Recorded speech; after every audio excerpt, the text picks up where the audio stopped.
Yo. What's going on, everybody? I feel like it's been a while. It has been a bit. I think we It's missed 2 weeks. We missed about 2 weeks, I believe. No, we missed 1 week, but it's been 2 weeks. It's been 2 weeks. Yeah, we missed 1 week though. I'm pretty sure. Well, I thought we missed 2 weeks.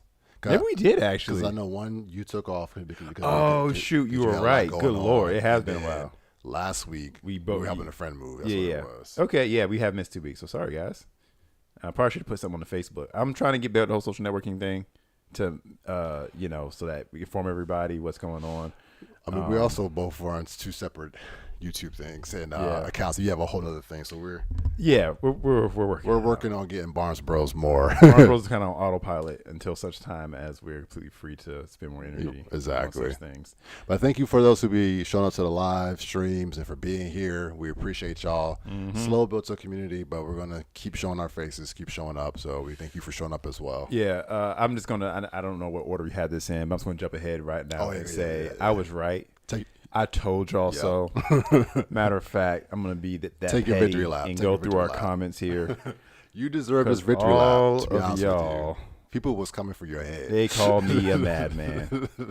And what I'm talking about is the fact that Warner Brothers is officially selling to Paramount.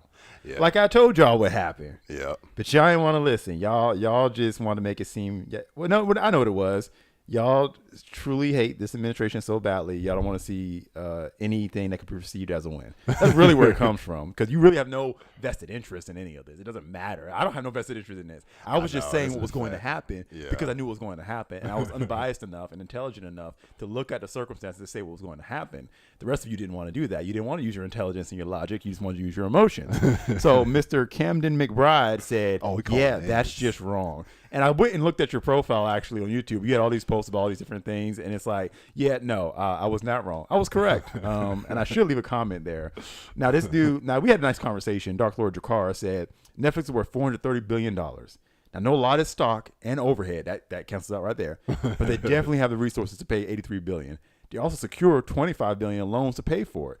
Paramount is worth only $44.5 billion with $15 billion in debt. The Ellensons don't have enough to fund it. The Saudi royal family definitely does. In the discussion, the only thing the Allisons have that Netflix does is politicians and the president. That's all you need. That's what I'm trying to tell you. In terms of passing legislation. But regardless, what I said was Netflix does not have enough money to buy it. And I was correct, because in the process, they switched it out all cash offer, and then Paramount went up, and what's the first thing Netflix said? They didn't even try. They just said it's no longer financially attractive to do this. I told you. I think the line was, it was always nice to have, but it wasn't a necessity. It was nice to have at the right price. That's what they said. Here's what I felt. I felt like, exactly what they said, basically. I felt like that was the honest thing. They wanted it, but not at all costs, okay? And I think it did good things for Netflix's stock. I don't know long term if it did or not, but if it did good things for Netflix's stock to be in that conversation, it did good things for them just to be in that conversation at all. Like it just was better for Netflix all around if they were in that conversation. But here's the thing. Now let's talk about the backlash from that, because Netflix now is back in that position we've been talking about separately on here, which is needing some kind of franchise for this AI revolution that's coming. Yeah. Okay. And Paramount's not going to be well positioned with having Superman and all of DC Comics and Harry Potter and everything, Game of Thrones and all this other stuff. They're going to be well positioned, okay? And they said they're going to combine the streaming services. They'll be one streaming service. So they got all that built in stuff. So they're going to do very well with this AI revolution coming with user generated content. And Netflix has nothing, because they blew it with Stranger Things. People were not happy with Stranger Things. So you have that issue now. So I don't know. I feel like Netflix doesn't exist forever. This is my next hot take. Everyone's going to be like, you're wrong. Next hot take. I'm just go ahead. I'm on a roll. I'm going to go with it. I don't think Netflix exists forever. Now, I don't know how long it's going to take for that take to pan out. It could be 10 years. But I don't see Netflix necessarily surviving the streaming wars. I don't. I think Netflix goes away. Personally, I really do. Well, I definitely think that, and I kind of have a similar take to you, but in like the gaming industry. But for similar things, it's one of those things where it's like, how high can you climb before it's just like not sustainable anymore? And the libraries are a big deal. So I kind of think that even though Netflix had the dominance in terms of being the best streaming platform, like they have been doing that business, they know. The other companies coming in, even though it's taking them a time to catch up to it, like you said, they're almost positioning themselves to be able to ride it out. So it's one of those things where it's like, I don't know if you almost have to be like a gaming like if you go like Sony or something. Like you have to have a huge library to be able to handle having just relying on people being like brand loyal to you in a sense. You have to have stuff for people to want to come see. So that's one of those things where it's like, I don't know if they have enough. Like you said, they before were licensing things. Now everybody is bringing their stuff back into their own ecosystem. So at least Netflix being who was just like a third party and like a distributor, now trying to also become a production company, which they have done to some success to some degree, but their properties like a Netflix, not like a Netflix, like a Stranger Things is now over. The other problem I'm seeing too is they don't have franchises like that. Not successful franchises. They have tried. You had they'll try to launch franchises and it doesn't kick off. Like what's his name's Zack Snyder's. The whole Rebel Moon joint. Rebel Moon, Army of the Dead, and all that kind of stuff. Those kind of things. You had what was the other one? About the Immortals. That joint. Immortals. It was called. I know what you're talking about, but I forgot. I wasn't mad at those movies. Well, the second one wasn't that good, but that's supposed to be a whole. Like, like. They make them, they put them up as good, but now it's like, okay, so what's next? There's no, they don't do theatrical release like that. I guess Ryan Johnson kind of forces them to do it a little bit, but they don't really do theatrical releases, so there's no money there. And when they do it, it's a smaller window, so you kind of just bank on the fact that people are going to keep your subscription. So the question is, if Netflix goes away, who gets it? Because it's not going to just die. Someone would buy it. I don't know though. Is there a need? I think someone would buy it because the little bit of franchise they do have, someone else would just do a new Stranger Things series, and they have a few things, Bridgerton, whatever, and they would just beat it to death. But, no, Bridgerton. I was like, the funny thing is because my wife watches Bridgerton, and I just kind of like always do my thing where you joke. I don't watch the show for a while. I like pop my head out, kind of look like just kind of keep up with what's going on. I was like, this is what Netflix should have put all their resources into, because I was looking up how much it costs. I should have the numbers, but it's significantly less for them to produce Bridgerton than it was to produce Stranger Things. Well, really, what they're selling at? And it's successful. Are these reality game shows? Some of them from Korea that they ship in, Physical 100, all those spinoffs. Like, that's the stuff that really, where Netflix excels. They need to get away from this expensive narrative-driven content. Anything that's Game of Thrones levels, Stranger Things level, you just need to dumb all that down and do reality-based content, the stuff that people are on TikTok talking about. No, you're right. You really need to do that. Love is Blind, Squid Games, all the shows where all the attractive, hot people go on and do some type of whatever. Dumb stuff. That's it. They need to become that. They need not to take themselves seriously. It's become that popcorn app. Hey, because that's one thing they seem to do well. Tubi. You gotta know your lane. Like, I'm serious. Like, you almost have to like figure out where you are. Like, okay, did we overstep? Stranger Things, I think, just got away from them. Like, that was such a big moment, and like in history, in like our entertainment history at that point. But I think it got too big, and then it's like you look at the other ones that were successful. Think about how back in the day Marvel was in there. Like, they had the perfect moments, but then everyone started doing their own thing. Hear me out. It's going to sound the same because Paramount just bought Warner Brothers. Okay, don't say they're going to buy Netflix. TikTok should buy Netflix. Okay, I was going to ask you who you thought would get it.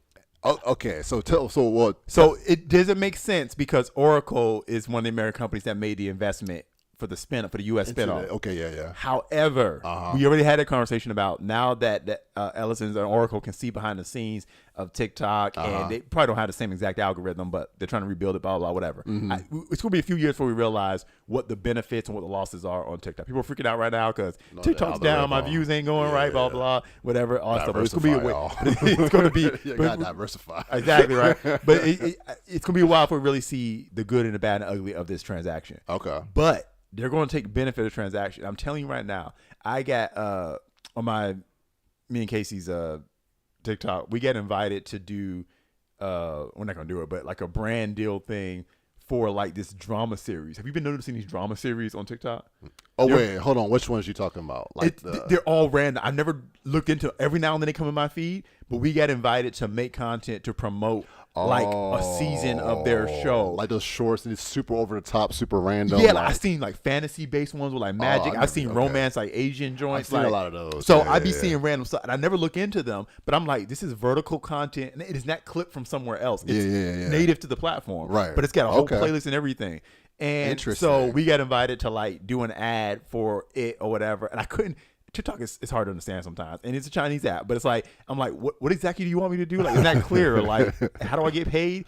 But what I'm saying is, with that happening, Netflix would integrate very well with TikTok, or TikTok would integrate very well with Netflix. You watch the show, you have a watch party while you're live streaming with your fans, and then you immediately within the live stream or jump in the chat, start clipping and sending it over. Like when we released just a clip talking about the Stranger Things finale.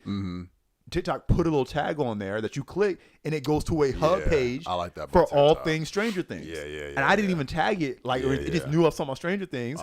And it went to this hub. So everybody's content about Stranger Things was there. Netflix would do crazy numbers with something like that. Okay. So Netflix either needs its own social media platform itself that it builds with Netflix, or a social media platform with the money needs to just buy Netflix. Whether that's Instagram, Facebook, TikTok. I think TikTok will go perfectly with it. Because where do you go to talk about all the stuff that's just happening in a show you're watching? TikTok. That's the place to see stuff. You watch something and you jump on the algorithm, immediately knows, and then you're going down the rabbit hole. That's true, though, because you're right. Because I remember, what was that show? Me and Michaela White. I think it was on Netflix, too, Building the Band.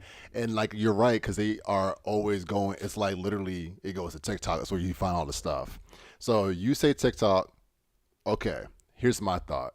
What if, though, it's like I'm still thinking tech, but what if something like a Microsoft? What are they going to do? They do everything wrong. Well, that is true, but because of, we might talk about this a little bit, because of Game Pass, I'm just thinking Netflix already does some gaming type stuff. Integrate packaging Netflix, Game Pass, that sort of thing. I can see that. So like I'm just that thinking, would be bad. Maybe because they already did the whole thing with buying Activision Blizzard. Yeah. And like and I've been hearing people say like, oh, it's probably not really doing that well. But because Netflix has already been getting some rights to some games like that'll pop up there. Like I think they have Red Dead up there. They got a lot of the GTA games and stuff, and like little mobile games. So I just kind of think that might be a little interesting. I think what you're saying makes more sense because I can see that little integration. I feel like Microsoft would get less benefit out of that. Possibly. I feel like they would get, but no, I'm saying like that is very valid potential. It's the more boring option, but it's very valid potential if that were to happen. But with Game Pass being so successful, I think it's just more likely. Did they already do that? Did they make a Microsoft Studios for like film and TV shows? Nah. Like where Halo was created, like I know that was done through Paramount. Yeah, but like did they have a studio that they did? I think they did that one time back in the day. So I don't know if it's still. It could be. I don't want to say that it's not and be wrong. I think you might be right. But I'm not if they were really thinking we do want to go that route and take our franchises and make live action content out of it or animated content out of it, then they could buy Netflix for that reason. But I just feel like they wouldn't even need it. But all the tech companies kind of seem to do something else. Whether they go like Microsoft, I will say, is going heavy AI. Like I know they have a whole thing. I've been doing a lot of trying to figure out AI and stuff. Like they have some type of thing that they do with OpenAI. Where they have like some type of little deal they do with them. So Apple made Apple TV. Yeah. So they went into streaming. So I feel like all the tech companies Amazon has done everything.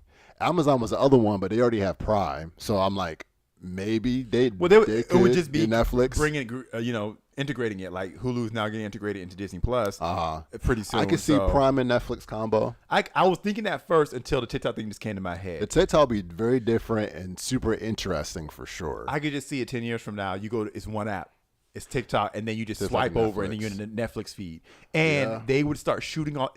They already do it a little bit now, but they will start shooting all their original content so that it could be watched vertically and still be able to be understood.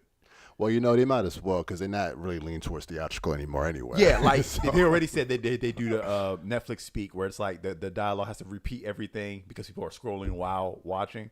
So yeah, I thought you sent me a video, but like I think it was Ben Affleck was doing an interview. He was complaining about him and Matt Damon, and they were like they hate doing these Netflix and streaming movies because the scripts are really repetitive and they'll repeat the plot several times over, but they're doing that because the audience, they know is scrolling while watching and they're not paying attention. Oh, that's crazy. So they're dumbing down the plot or repeating the plot and repetitive. But I know everybody they hate it because of the nature of like art, but like it's very smart too. So now that we're getting this calculated with it, I mean, TikTok could have like, imagine you're on Netflix and it's like, but you want to still be scrolling, and it's like, okay, we're going to help you. Yeah, we're going to put you in a party chat with somebody. We're watching this together. And we're going to put it in vertical mode. Like, imagine scrolling through Netflix library, like something to watch, but you have a vertical friendly category. Okay. Shows that are made and shot in a way to be handled vertically. Yeah. And AI can even go in. I mean, Netflix was already using AI when they released A Different World. They were using AI to upscale it. So that it could be 16:9 and everything, or HD or whatever it was they did. And when they did that, people were noticing weird stuff like text in the background, a sign would be messed up, somebody's mouth move weird. And they're like, is anybody notice this weird stuff going on? And we realized, oh, it's AI they used to upscale it instead of more expensive way of doing it. So they were testing it out in a different world. So imagine they could use AI to make this vertical, do all the cuts, pan over and catch everybody. Some stuff would be janky, but it would work. And then you're on TikTok scrolling, and then you could just watch the whole episode instead of the clip of something. It's just right there in your feed. That would be brilliant. I mean, TikTok should buy it. That would be a definitely thinking outside the box. Because I do think they need to do something. Because I don't think staying stagnant will necessarily work. Yeah. Because literally, they will be probably the only ones actually just a streamer. Where you have the other ones, they are actual production companies that still have theatrical, Blu-ray, DVD sales, whatever. They can put their stuff places, license it out. Netflix would literally just be on Netflix. Yeah, there's nothing. Is there any original streamers left? I don't think so. Nothing major. That's just like someone just because Hulu was always mostly owned by Disney, so now that's folded in. Prime bought MGM, so they did what Netflix was trying to do. Yeah, I think Netflix doesn't make it on that tier. I mean, there's been a lot of other random ones. Like I keep bringing Tubi up because like they have been like they're there, just gotta do their thing. But I think because I thought they found a laying like old movies and like C and D tier movies. Yeah, Netflix needs to go B movie. Yeah, like we produce things cheaply. We kind of like go independent in a sense, like we're not trying to get the top filmmakers to do stuff, but people who are talented can do some shows. It's just like popcorn fun movies. Yeah, honestly I would stop doing that. I mean, I don't know, I have to see their numbers and they don't reveal it how much that stuff does for them, but I'll really lean into the cheap reality shows, the cooking shows. Yes, but for sure though the Korean shows, so like that, like ship stuff in cheaply. Use AI to translate stuff and keep it at that. Like, no, you got to switch your lane. I just think that's the way to go. And that's why I think also for those reasons, TikTok, a social media network, needs to buy them. I can't even say Meta because I don't know if they would even know what to do with it. It would just fall apart. Hey, Mark Zuckerberg will at least try. He tries everything. He called it Meta. He got it way wrong. I don't mean that to be criticism. He thought the metaverse was the future. He didn't know it was going to be AI. But they had to completely pivot. Like the amount of money they lost trying to put everything in the metaverse. You know what? This is going to be randomly saying this. He skipped a step. He went too far into the future. And just looking at how AI is now, think of how people freak out about it now. And AI is actually not what people think it is. Like I think when we think AI, we think in science fiction, like this artificial intelligence can take over. People don't want to get it to take over and like rule the world, Skynet. AI is not that, at least not yet anyway. Maybe one day they'll get it to that point, but it's not that yet. So it's more of AI, we're building AI to assist humanity type situation. So I just think Mark Zuckerberg went too far, too fast. Because I'm sure there will be a point where there probably will be people who want to live and operate in a meta-S type world, but you got to take people on that trajectory. You can't just jump people to stuff. I'm not saying that we should do that. I'm just saying if you have that thought process. So you think the metaverse we're still headed that direction? Not necessarily. Okay, so maybe to some degree. Like I think it will be like this. I see more of I'm going to make this, it's going to sound funny, Mega Man NT Warrior. I would love that to be the future. I see something more where it's really more of a human mix AI, artificial reality hybrid system. Like it'll be like this because I've already heard some people which I don't know why, but I've been looking at different, the different CEO of the different AI companies. I've heard people talk about they think that eventually there'll be physical interaction with AI into the physical world. but like basically robots in your home. Yeah. I'm like, okay, I don't want that. But it's like one of those things where it's like that's part of that is starting to come together. So it's funny you said that because it was home. Casey asked Google, what was it? Something. She said, and then Google says, anything else I can do for you? And she said, you can clean my house. And she said, I can't do that yet. I was like, emphasis on yet. Emphasis on yet. Yeah, eventually. Shout out in the chat to my dad. He said, hey, he said, Jalen going hard when we talk about your stuff. Casey says, coming in late and started from the beginning. Listen. Paramount buys Netflix. Paramount buys Netflix, yeah. Yeah, that'd be full circle that ended up happening. But I'm saying now TikTok needs to buy Netflix. I think it'd be perfect. That's where you go to talk about all your shows. I think that's the way it should go. That's a cool. And you came up with a cool integration for it too. Yep. So I do think it is interesting. Like I'm trying to imagine right now. I'm gonna go to my TikTok app. The only one that I think can survive. I'm saying this hesitantly. I got to think about it. That I think that can survive in like the current way it is YouTube. YouTube's good because YouTube literally found out how to become basically how to become theaters. Yeah. But without all the overhead and they might have. I'm sure they have overhead for service and stuff. I'm just saying like we will host your stuff, and it like brings incentives for creators to come up there. Yeah, YouTube came at the right time. Google bought at the right time. Yeah. I don't know if there's any other time in history they had did it where this would have lasted or this would have worked. But it worked out perfectly. Like even with AI, I don't see AI could kind of get rid of Google search. Like not kind of, it can because they're already making AI browsers. I don't know if you've seen those. Really, the AI companies are making browsers that you basically search and it's completely. Well, that could hurt Google if Google doesn't do it itself. But Google probably will. But I'm just saying, YouTube I think will still be fine. Well, yeah, YouTube be fine because you got all these people using AI stuff, and they can train their AI on all of our content. All of us who are uploading on YouTube, like us right now, and so YouTube is getting this stuff for free. So I think YouTube's good. As long as they take care of the creators. The only thing that could hurt YouTube is if one of these studios, like a Paramount, like an Amazon, or one of these other social networks, combined with one of these studios, creates a creator-friendly platform that's better than YouTube. That's the one. That's it right there. Yeah, they cracked that code. Meta, weirdly enough, if they'll shoot themselves in the foot, which I'm not convinced that they can ever do, is... people have been noticing Facebook pays better than YouTube, monetization wise. Well, and in some cases, it's a little faster, easier to get to that monetization. Okay. Now YouTube has lowered the bar a lot, but YouTube, even if it's not, it still feels very opaque for people. Mm-hmm. Facebook feels much more community. I've said this from the get-go. YouTube should be working on its social networking side of things. Yeah, I agree with that. And they still haven't done that. Maybe they're working behind the scenes. They have to take a long time, and then they launch it, and it's good. Yeah, but I feel like they're lacking that. And Facebook has that. If Facebook could ever figure out how to not shoot itself in the foot, Facebook could potentially overtake YouTube. Yeah.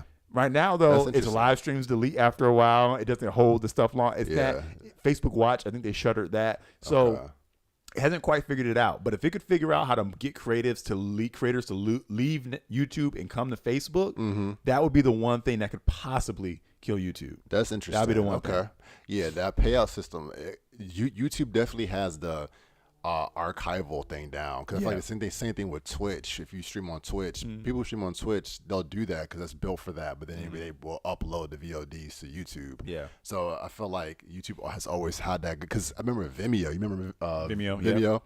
Yeah. That was like the rival. Like what the heck happened to that? So YouTube got a good lane. Vimeo just switched over to doing you do video on demand websites like a white label what you can do now. So if we ever want to have a streaming app, Vimeo has a platform where we could make it on Vimeo.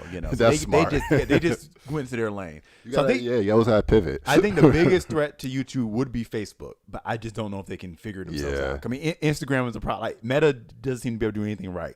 I'm really stuck on this TikTok idea, and they take it. I should get paid for it. But I'm looking at my TikTok right now. Oh, it's funny. It's about the whole McDonald's CEO thing. Now all the other restaurants have been going and making their own videos eating the burgers. Oh, okay. Did you see the McDonald's thing? Oh, that thing's funny. I'll show it to you later. All right, but look at TikTok, right? If you can see anything, you see those tabs up top that you generally don't pay attention to. You got following, which is all the people you follow. Then you got the For You page, right? All right. So usually you're on the For You page. But imagine, so they got shop, they got following, they got local. Dang, they got local. I never even noticed that until just now. So this stuff, I guess, in my region. Weird. I guess I should start labeling myself. Then you got explore. Then you get the whole STEM tab where you're just learning stuff. Yeah. Imagine you keep scrolling and you have a watch tab. Maybe they call it Netflix. Maybe they just call it watch. Maybe it's just the end symbol. You scroll, you swipe over, and it drops you in the middle of a show. Just in the middle of it? You're not browsing because you don't browse on TikTok. You swipe, and you trust the algorithm to give you good content, and TikTok has the best algorithm out of everybody. Okay. So imagine you swipe over to the Netflix tab, and it just drops you in the middle of something. And the algorithm learns you and what you want to watch. Okay. And then you watch for a few minutes, and then you move on to the next thing. And you move on to the next thing. You just swipe through watching different shows. Okay. It's kind of taking us back to television when we would just channel surf to figure out what to watch. I see what you're saying. Okay. Yeah. I've long felt like Netflix should have, and I think they do on some people's stuff, where you can press a button and it'll just randomly pick something for you. I always felt like though they should have a box where like something is always playing, like kind of like a live broadcast. Yeah, but I don't know if licensing how they can pull that off. But imagine that where you just swipe and then you're in the middle of episode of Stranger Things. Yeah. And it's just a very popular scene that everyone loves, that gets a lot of hits. Right. And then you stay there, and then if you stay there, it's just you're just watching the show. So basically, what you're kind of getting at too is Netflix can just switch over to stop trying to be a streamer, like basically the online version of a TV station, and be more like how social media is. Yeah, it needs to be a social network. Netflix needs to be a social network. It needs to create one itself, which it's probably way too expensive. Or make a deal integration with somebody like TikTok, or just let stuff get bought by somebody like TikTok. That would be interesting. Who was it? I don't know. We were talking about. I remember one of the. Maybe it was the. Maybe it was the Ellisons or whatever. Talking about wanting to have a social media type aspect to their app. Or was it Disney Plus? Disney Plus. Or we were saying that's going to happen because of the UGC, because they're going to let people do user-generated content. That'd be both. But I like what you're saying though, because that is very interesting. So, and then that's even better because on TikTok, you can take someone's sound and make your own TikTok off of it. You can do that while watching Stranger Things, Bridgerton. Just hit a button and then immediately have you reacting to that scene. Oh, shit. Like you're making it so easy for people because before you'd have to find it somewhere else, rip it from the whatever. But if you don't have that, you can just react to the scene and it's legal because it's all in the app. I'm telling y'all, this is infinite money, y'all. And then Netflix would really be ingratiating itself to content creators, to reactors. Yes. Even if y'all launch a bad show, you can make money off of it. Because everybody be reacting to it. Yeah, like you could never fail. That's so because true. Witcher, everybody mad about Liam Hemsworth. Everybody could be clowning it, but you would be having eyes in your app. Dang, you'll be making money off your failure. Shoot, that's revolutionary. That's what needs to happen. I like that. I'm giving y'all this for free. That's crazy. If y'all don't do it, I'm gonna buy Netflix. Then I'm gonna buy. We need to. So what we need to do is we need to start a tech company. Yep. So we can go ahead and become multi-billionaires. Yeah. And we can go ahead and if I was the CEO of one of these companies, that's immediately I'd be like, let's get bought by TikTok or let's integrate with TikTok. Yeah. Or that's really either build something that one of these companies would want to be. Would want to integrate in. No, that's crazy. Yeah. Okay, cool. So are we good on that? I think I'm good. Yeah, I need to clip that out. Yeah, that was dang. I didn't expect to get all that out of that. I really don't. Well, this other stuff to me is not as interesting. Probably bad to set it up that way. But all right. So one thing I just want to kind of hit. So the console war is back. A couple of weeks ago, we were talking about console wars being over. Yeah. And I'm kind of thinking that they might be back. Because I've been hearing some things about Sony possibly pulling back on doing the PC, the PC ports essentially. Yeah, they mad about Steam Machine. And then one of the things I've heard, and to me, I'm like, I don't know that's the way to go about your business. But one of the things I heard was that it could be possibly because of the new Xbox that's coming out. The new Xbox just got announced officially. Really? And it's called, I should have pulled this up ahead of time. It has, what is it called? Its code name is Helix. Helix. So Project Helix. Target launch 2020. Releasing consoles. You said what? Surprised it's still releasing consoles. What? That's the whole thing too. So I kind of think that that will die, and that's why I think Sony might be setting itself up for failure. But essentially, the new Xbox console is supposed to be able to be like a PC. Yeah. So almost kind of how like the Steam machine's going to be.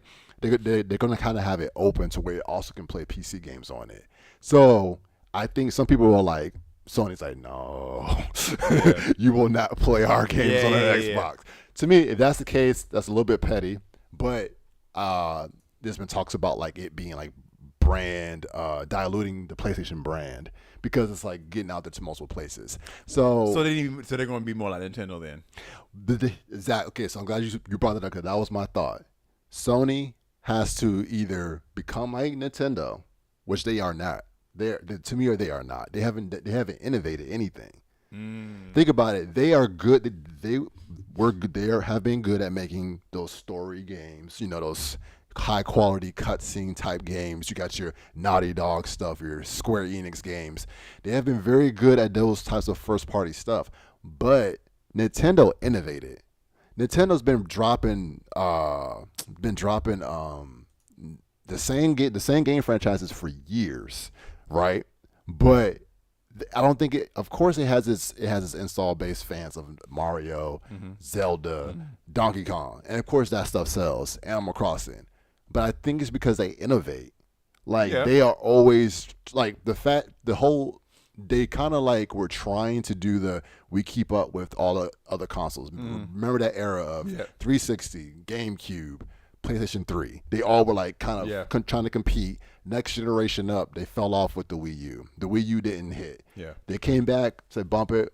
Console, we are dominating handheld, but how can we innovate that? And did the whole handheld mixed with a console and created this situation. I got my Switch behind me right here. You can just put your thing in, dock it in, and it just comes up on your TV. That's so simple. Yeah. It's very simplistic. They found a very simple way to make something revolutionary, and now they've basically upgraded on that with the Switch too. So they've always been slightly behind in graphics, but they found their lane and how to basically make it to where it's like, okay, we gonna be doing our own thing. So you have banger games. They're good at games. They've always been good at making games. You have Zelda, Breath of the Wild. Great. Some people probably consider that the greatest game of all time, and I think they won Game of the Year that year. But then revolutionized that little open world genre. Do you have the Donkey Kong games and Mario Karts, all those things? So I don't think Sony is positioned to do anything like that because what they are relying on right now is people, their fan base, being PlayStation fans and will continue to want to play good games. And I just don't think that that's going to sustain because basically, in my opinion, I don't think that the future gamers are going to give a crap because I think that only works for people from our generation and up.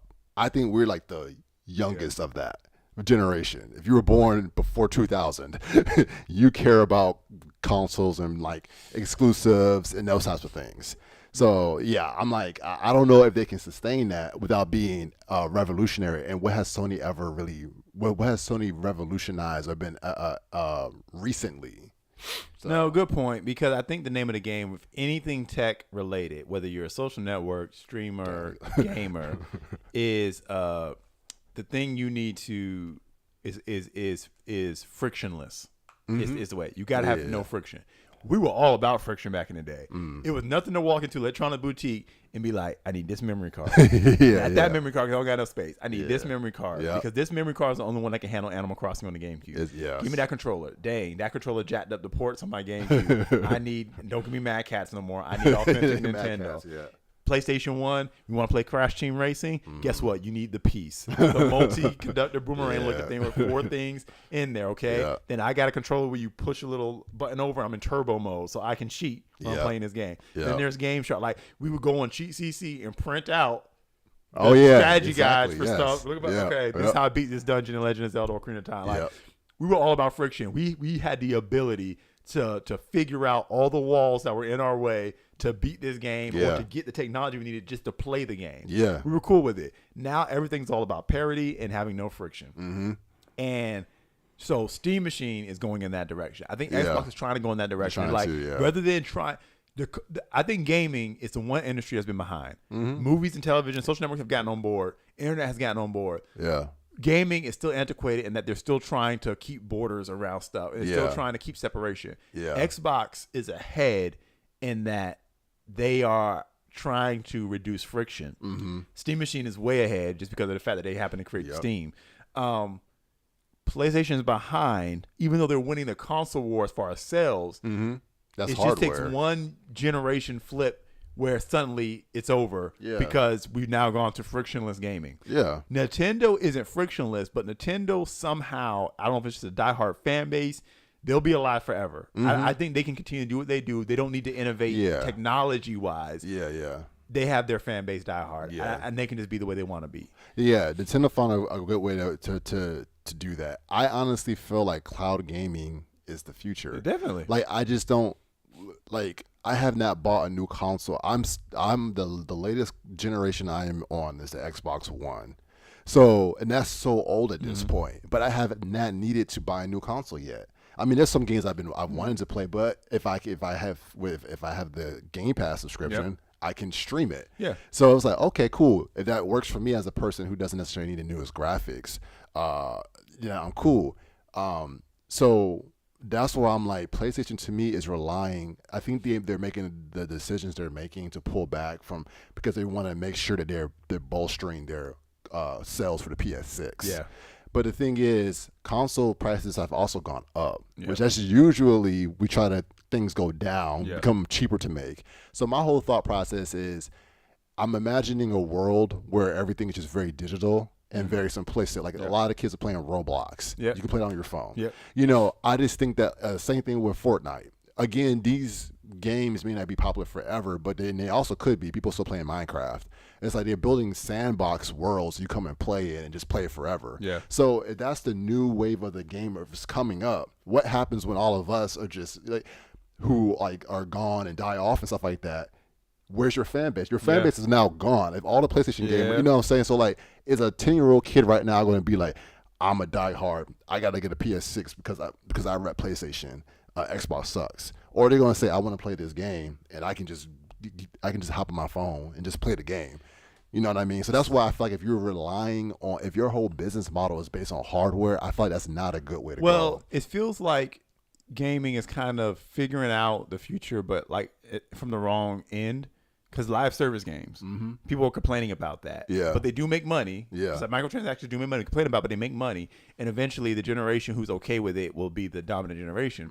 And so I feel like they're figuring it out with the content. But you're right. It's the hardware where there's lagging. Yeah. And I think you've got to make it real easy. I've got to be able to play your content on my phone. Yeah. If it's important enough that I should be investing money into it, you should be able to put it on my phone. Right. That's just really what it comes down to. And I know that's hard for a purist to hear, but it's like, if it's important enough, if this game is good enough, why is it not on my phone? Exactly. I'm serious. Like, why is it not as easy for me to go play this God of War game? If it's that pivotal and that great an experience, why can't I not just swipe, press a button, an app on my phone and start playing it? Why not? Because, I mean, think about every other market out there of entertainment. It's so easy to get in entertainment. And it's like, and that's my whole thing. Again, I came up in the era of like consoles, and we played a console, and you want to have the best latency and all these things like that. So I understand that. I'm not, my personal feelings would be like, oh, but no, this is the era. I want this. But if you just look at it going forward, it's like every other mode of entertainment is so easily accessible. So if you are like, you locked all your content behind this $600, $700, $800 thing, that's useless. Outside of that, that's why I think PC gaming is so attractive, because it's like, I can use this for more than one thing. My phone, it might cost $1,000, $1,200, but I can take pictures with it. I can browse. I can talk to people. There's so many things you can do with it. So that's where I'm like, your box can only do. And that's probably why Xbox tried with that whole, this Xbox is a TV. Like, you remember that whole like all-in-one cable box they were trying to make it. They've been trying to do that for a long time. I remember that. That's when they lost. But yeah, it was after the Kinect. But I don't know if you remember that one when the Xbox One came out. It was like the all-in-one home center. It was not talking about no games. They were just talking about everybody clowned them for that. Yeah, so it was like, but I think they've been trying to, like, this can't only do one thing. No, they were right. They were just ahead of their time, I guess. Yeah, and it's kind of the same thing. They just did it the wrong way. They were trying to rectify a problem. And that's what I'm saying. PlayStation has just been, to me, on that same model, because everything's hard with them. Like, they didn't have a good browser for the long. I mean, a good network. Like you have like your Xbox Game Pass, but even before the Xbox Live, their whole thing was always buggy back in the day. So it was like I feel like they capitalized because Xbox took a misstep, hard misstep. They have brand recognition. It's kind of like the iPhone. This is a slight tangent, but I was telling Michaela, I think that if the iPhone does not begin to innovate soon, I think Apple has the potential to lose everything, because I'm looking at the TV, and I see this commercial for I didn't know what phone it was, and it's a new privacy thing they got. Samsung. And it was Samsung. I was like, that's Samsung, and I was like, when's the last time Apple has innovated? And I was trying to tell y'all. Well, I mean, hey, look, I am an Apple user. It's because I don't give a crap about phones. My wife wanted me to have an iPhone, so that's why I had it. But no, she agreed with me though. She was like, yeah, no, I think you're right, because we were like, I was like, all Apple has is they have the market share. Yep. They have brand awareness. They did such a good job marketing and branding that they have. Everyone believes iPhone is the perfect thing to have, and I was like, we have not heard a thing about AI.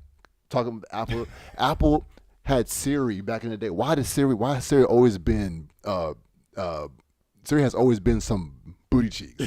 Like I'm like, what the heck? And Mikhail's even talking about it's like, yeah, like it has a smart AI thing that's not. It don't really talk to you. I'm like, you have Gemini with Google. Like Samsung at least is like, will have, they have a broad integration with Google and stuff like that. But I'm just saying, it's like, where's the innovation? Like, we're not looking to change things, to swap things out. So I'm just saying, like, that's one of those things. And then Apple also, they have Apple TV. So I'm like, what else do y'all, like, what's going on with Apple? So I feel like Apple's in one of the weird spots too, where it's like, what are y'all going to do? They have the MacBook and stuff like that. So they have that on lock. So they did a good job with that when it comes to, like, creatives and stuff like that too. But again, that's probably the only thing I would say like that they excel at. But I don't know. I think know. There's some people who aren't completely sold out on that. I mean, I still enjoy using a MacBook, but the differences aren't good enough anymore to justify it necessarily. For me, for the everyday person, I will say, as a professional creative, having a PC on the level that I work, if you do not have an engineer, my job we have people who are on staff to engineer, to fix problems for the editors. So literally, I can't tell you how many times I have to get the engineer to come and fix stuff for me. I never had that issue with my Mac. So that is one annoying thing about PCs. PCs are dope. I'm not going to say that they're not. I know there's some PC elitists out there. You can customize. I just need to become smarter then, so I could actually know how to handle the thing.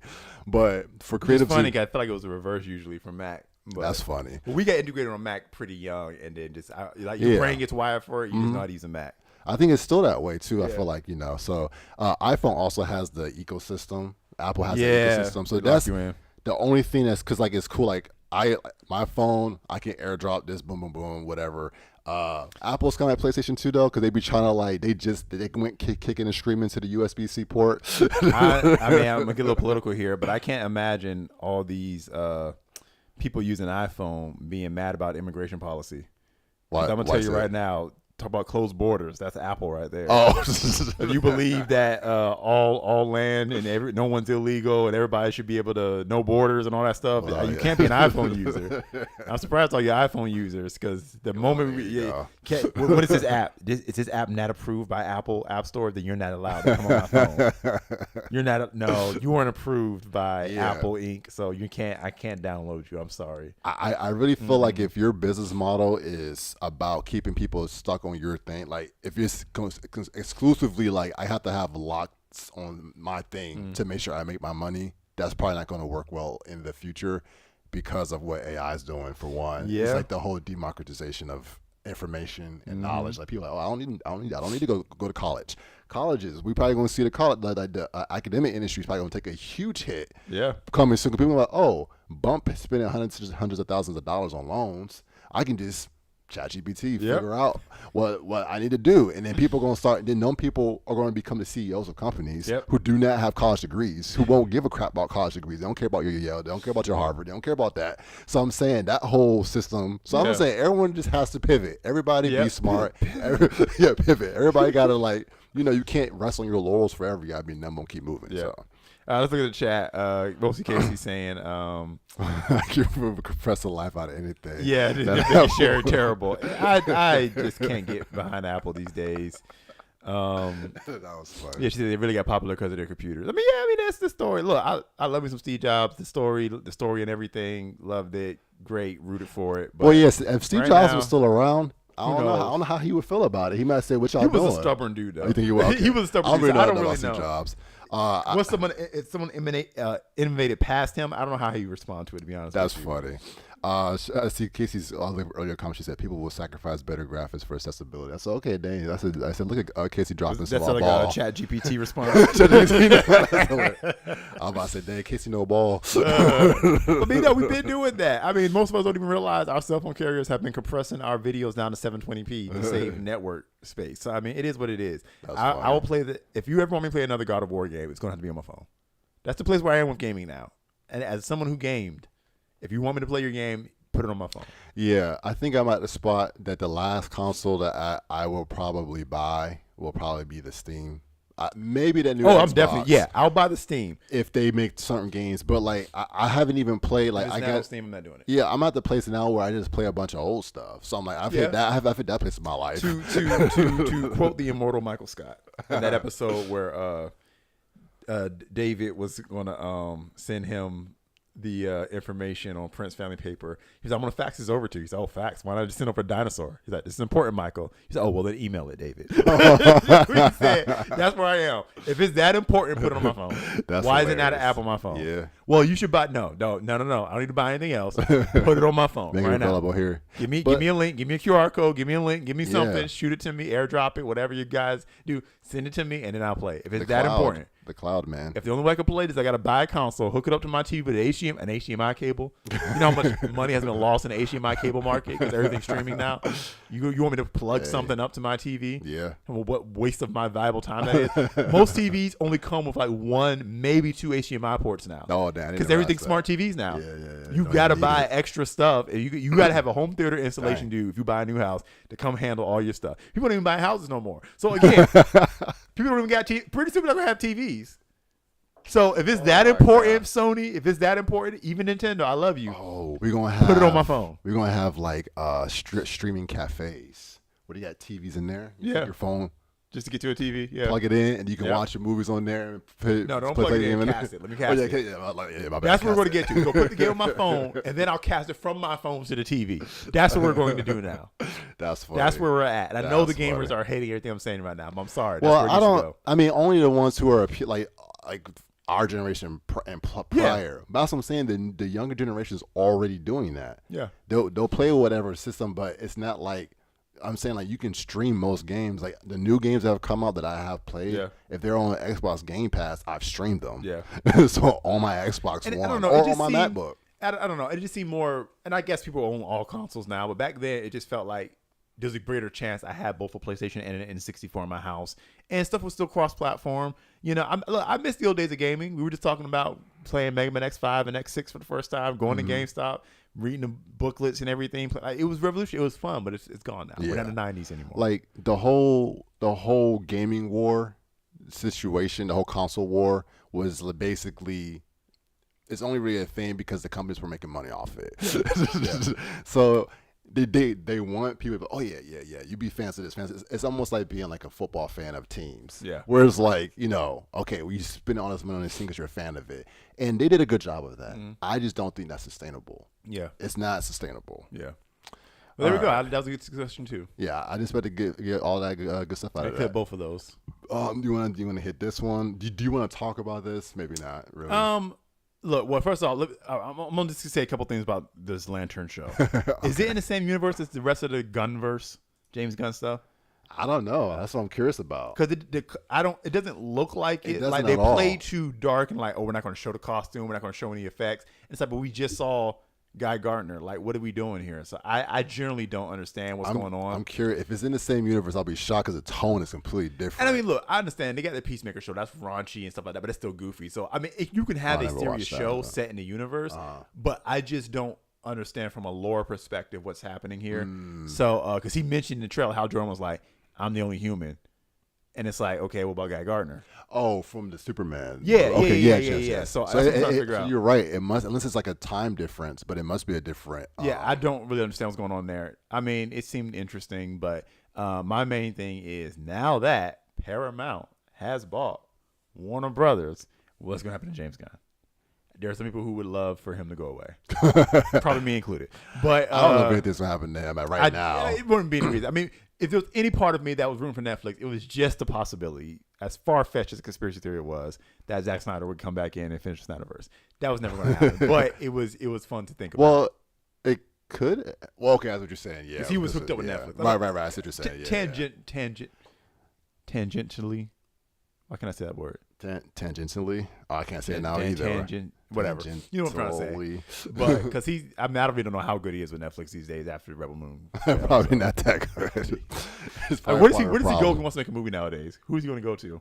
He's going to have to do his own self distribution. Well, he can probably do that. He has a diehard enough fan base that he could do his own thing. I mean, we're, like you were saying before, like we're in the ecosystem where you can do that. He can make movies on YouTube. He would just have to change his mindset and be okay with maybe something not as. But you know how the thing with Zack Snyder is his movies are so big and epic. Yeah. He's gonna need effects and graphics to do the type of stuff he does.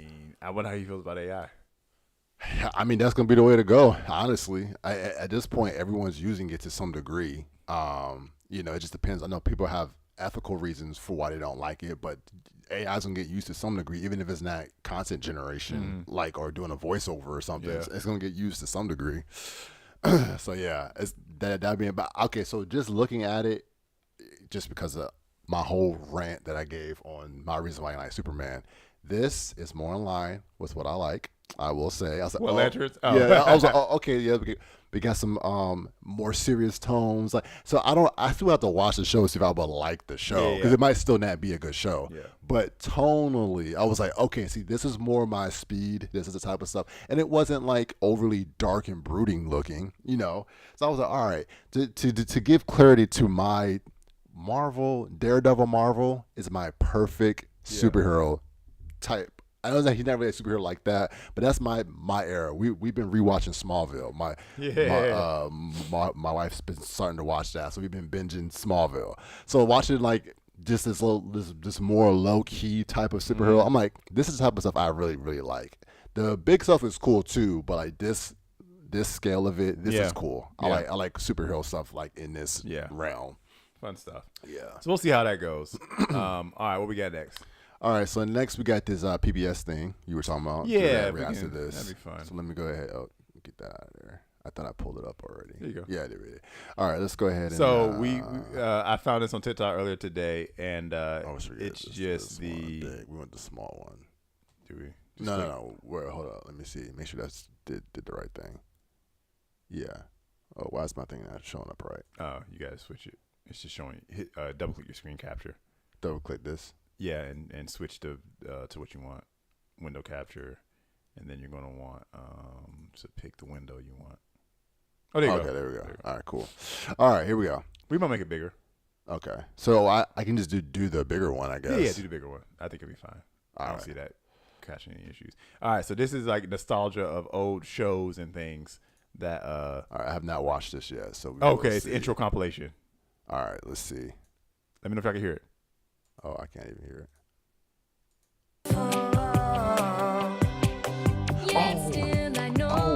What was this show? I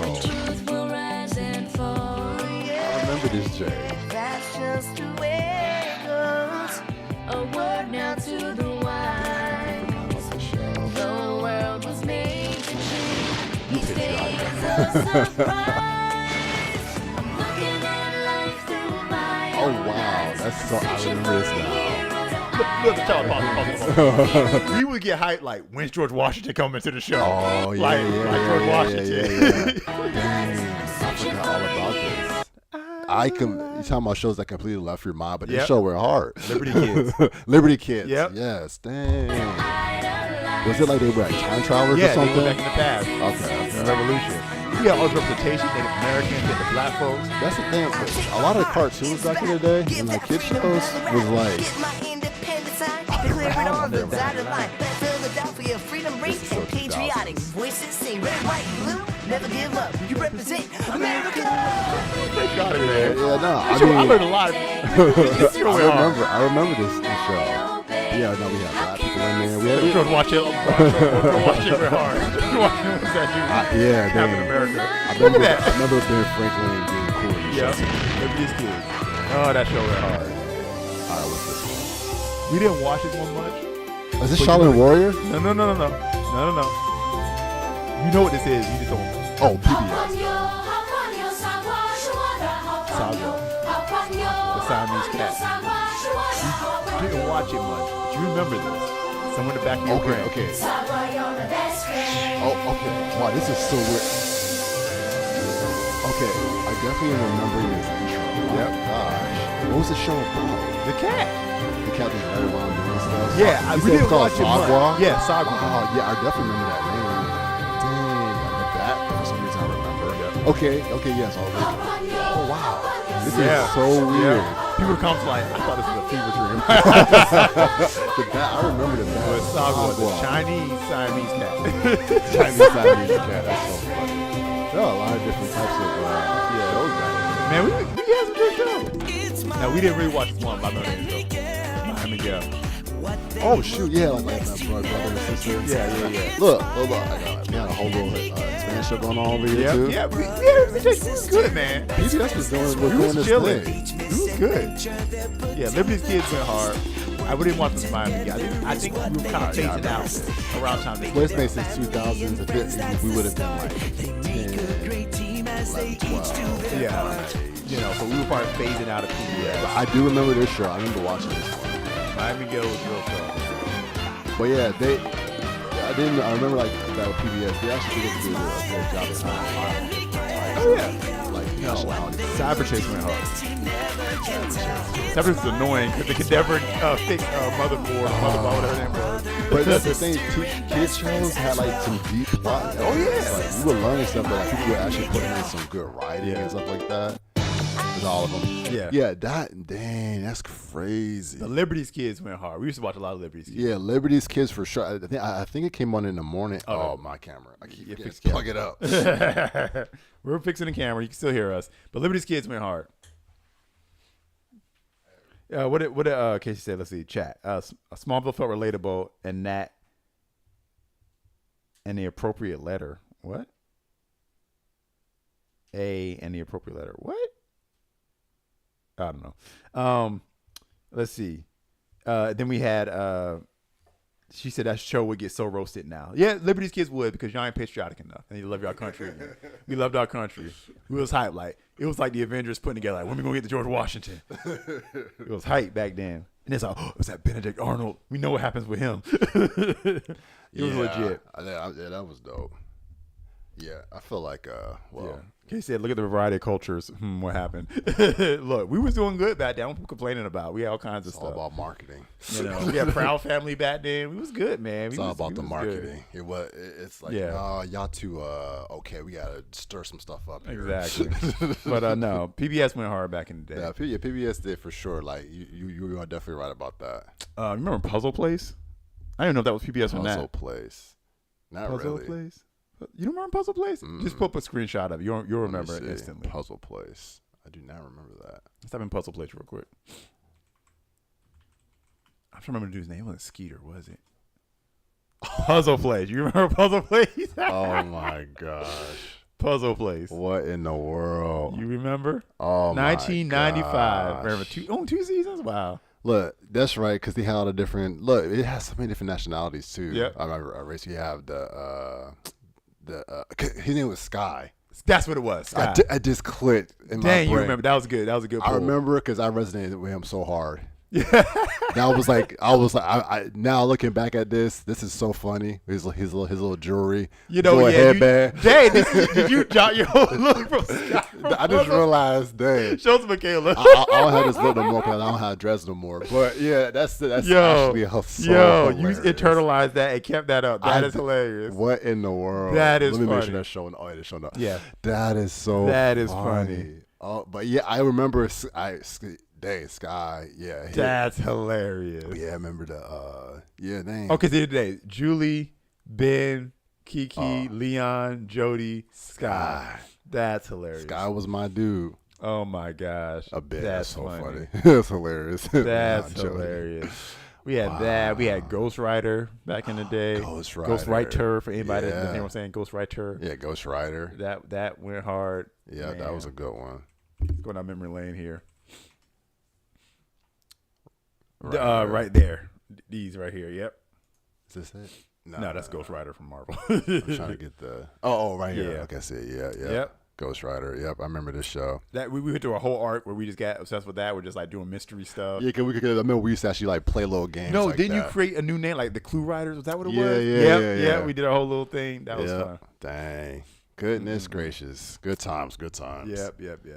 Man, wow. You took me down memory lane. It's just so crazy when there's stuff that it's just in your brain, but it's not in the Casey said Denzel is Scott. Yeah. There's a lot in the memory bank. Yeah, that is so funny. Yeah, no, literally before I cut my hair, you would be like, okay, yes. It's like literally, I didn't even that's so crazy. It's internalized, man. Is it? Yeah, you internalize certain things. But does everybody have the childhood person they model themselves after, and you just forget about them? But it's like that's your thing. I always had a thing with like like the whole Native American culture anyway. That was always helpful for me, but anyways. All right, okay, so I did the PBS. Okay. So we want to hop on here. You want to go here? Let's do this first. You finished My Hero Academia, right? Yeah. Completely finished. Yes. Okay, so what did you think? Because you kept saying Deku could still be a hero. Yeah. And then you got to see what happens at the end. Yeah, no, I thought that made sense. I don't know why they didn't do that sooner, unless it just took a long time to do. Okay, so here was my thought process. My Hero Academia is goated. Yeah. I don't know why it's not ranked higher than it is. Yeah. Whenever I hear people talk about anime, I never hear My Hero Academia get brought up like that often. So maybe I didn't even watch more anime. Well, I kind of got into the community right around time to end it, and the anime watchers were like, what were the manga watchers complaining about? Because the manga watchers readers were angry about the way it ended. Really? Because when it ended, like, he ended up releasing another issue to wrap up some loose ends, and actually next year there will be another My Hero Academia episode, special to wrap up that little epilogue that he created. But like him, for whatever reason, the way it ended, like it wasn't clear that he had become a hero. Again, it just ended with him like being a teacher. I guess I don't know. I didn't read the manga, but like people didn't like the way it ended and everything. But we as anime, the way they put it together, we were happy with it because like, oh, he got to be a hero. Yeah. What did it say? He was number 4 by the time it was over. Oh, maybe it had to. I don't think that they said that. They didn't go deep into it. Maybe in the credits they were mentioning it. But right now, number 1 is Lemillion. I'm going to talk about this. Yeah. Yes. Number 2 is Shoto. Bakugo is way down the list because he's not friendly enough. I'm mad at that. He should be much higher. He should be number 1 or number 2. That's why the hero ranking system is broken. Yeah. I have a problem with it. So, well, they said they changed the way the system works now. Now it's less about power. Yeah. Now after. Oh, it's less about power, yeah. Because what's his name? Hawks is kind of in charge of that now. So it's like now it's more about friendliness and being good and all that stuff. That was bullcrap. and I'm going to tell you what, right now you were setting yourself up for, because look, this show did a good job of showing generational situations, and this is some what that's doing for me is about to be some not even Baruto. It's about to be some 3-body problem stuff. Oh, you remember in Death's End, how like we kept seeing how they kept switching to what they wanted. Yeah. Because now they want to go to this whole happy-go-lucky. No, we need to keep a hard line. We saw what that crap. Okay, 2 things. Yes, we can be friendly. But you should still value power. Peace through strength. Yeah, I very strongly believe in that. But yeah, so we definitely to me Deku's the perfect example of it. Strong as crap, but super nice too. Like he's friendly. If you punishing Bakugo to me would have been okay if Bakugo didn't go through the crap he went through. Yep. There's no way. I'm like, y'all not gonna sit here and disrespect this man. after all he went, that's just his personality type. He can't help it. He's like that with everybody. Everybody can catch it with him. That's just how he is. Like you had the people fan, like the new students came in. Yeah. It was fanning over there. He was screaming at them. It was like, dang, he's even like screaming at the girls. Like you would think that he would like that. He's like, no. Bakugo went through way too much crap for y'all to be disrespecting this man's name. I would have been okay with top 3. Yeah. But why the heck was he down at like 11? That was some boy. I don't care how he treats, how he acts. Y'all, he laid his life down. He did the most in that fight out of anybody. Throwing hands with All For One.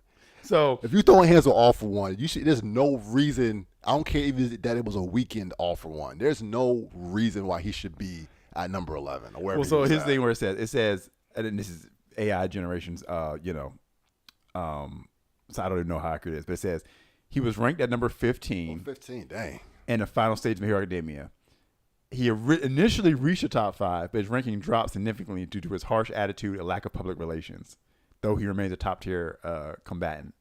So he had gotten number 4 initially, and then ended up at 15 because of that. So I got mad about Shoto at first, but being that high? That high. But that's because I was holding against him his trajectory on the show. Yeah.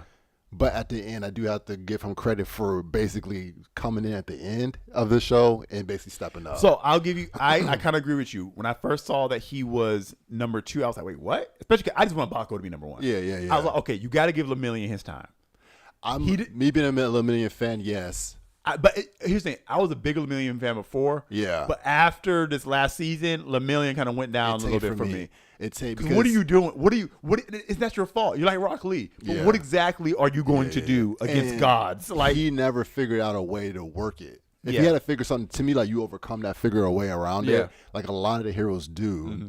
And I thought he did. Like I was like when Lemillion first showed up in My Hero Academia, I was like, oh, I like him. He's really cool. When they were fighting Shigaraki, and he literally could not do nothing, did a whole little like show his butt thing. I was like, is that what we're doing? Yeah. I just that tanked for me, and I was like, damn, that's grimy that they did him dirty like that. Yeah. He literally can't do anything to him. Yeah. I thought that was grimy. Yeah, like that battle was the battle. Yeah. Like freaking Tokoyami, he went up. Mm-hmm. Because even who's Dark Shadow Tokoyami. Oh yes. Because even All For One was like, okay, when we were fighting Bakugo at the end, he was like, okay, his hits are as strong as Dark Shadow. Mm-hmm. Everybody was like, whoa, Dark Shadow upscale? Like, holy crap. Like that battle against, I mean, you got Jiro hitting him with the sound waves and stuff like that. Yeah. Everybody, it's like the way you scale up to see how strong you are as a hero is how you handled either Shigaraki or All For One. Yeah. And everybody stepped up. And I'm not coming against Lemillion's personality, his bravery, none of that. But it's like all you do is like you don't have super strength. Mm-hmm. You just phase through things. Yeah. And there was nothing done with his powers,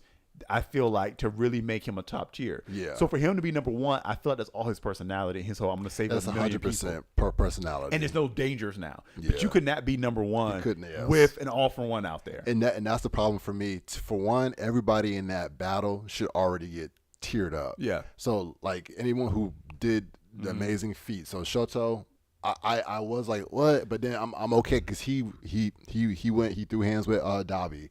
He went in on that fight. Yeah, and I kind of wish Dabi hadn't gotten up so fast because it kind of looked bad on Shoto. You know, I feel like Shoto peaked at the festival when he was fighting Deku when he first used his flames. Oh, yeah. But, like, he did good against Dabi.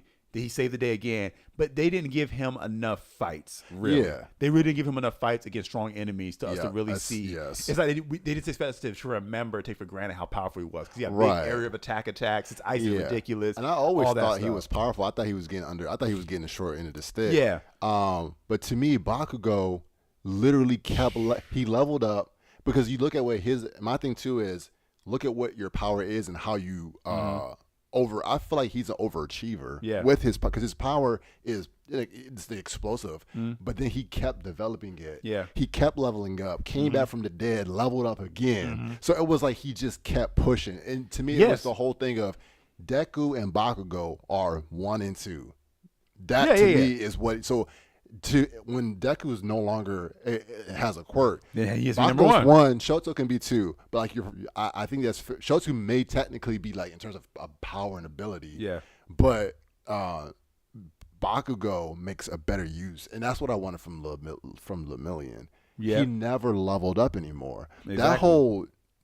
The whole top 3 group, I liked them, but they did kind of like peak out. Yeah. Like the class, like class 1A, I feel like most of them always found ways to expand on their ability.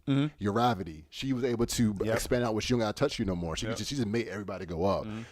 You just had so many people kept finding new tweaks, new ways to up it. When I keep forgetting his name, how to say his name, but the dude who has Dark Shadow. Tokiyami. The fact that he learned how to fly. Yeah. You know what I mean? So it's just things like everybody just kept, even the dude who was the Voice changer? Well, yeah, for sure him. But yeah. No, the other one who was fighting versus the names. He had the people who basically look like have animalistic looks. Yeah. He has the arms. The octopus dude. His whole arc was like very compelling. That Yeah. whole thing of like, I am with y'all. We've been getting treated dirty. Yeah. But this is how we're going to do it. Yeah. He's like, I'm with y'all, like one of y'all, but this is how we're going to do it this way. We're not going to do it how y'all trying to do it. Exactly. No. So yeah, everybody stepped up. Other things surrounding that finale, when Deku went to go see Spinner and he got big and the dude was about to do something, he was like, "Oh, Deku, you go hard." Deku's the man. Yeah, that's what I was like. Listen, this is what we should do. We should retire the number 1 spot. Yeah, and just put him immortalized. And more like, if you're not going, I would immortalize it for All Might. All Might for one. To me, nothing in this show made me think All Might was not the greatest hero of all time. Oh, yeah, First nothing- of all, if anything, yeah. it's cemented that he was the greatest. I know they were trying to say, "Oh, Deku's right there." Deku. I never was heavy on Deku in the show, I'll be honest. I just have this thing with main characters when they're like very like, "Oh, I don't know what to do." I'm like, okay, all right. It just kind of gets annoying when I feel like your power level is so high and you be acting kind of goofy. Yeah. But everything in this finale, he won me over. I was like 100. Bakugo's still my favorite, but 100% Deku, you the man. I'm not. You are number 1. Yeah. I give you all your respect and your props because they couldn't have done anything without him. I'm not taking nothing from him. Deku is number 1 in my eyes after everything he went through.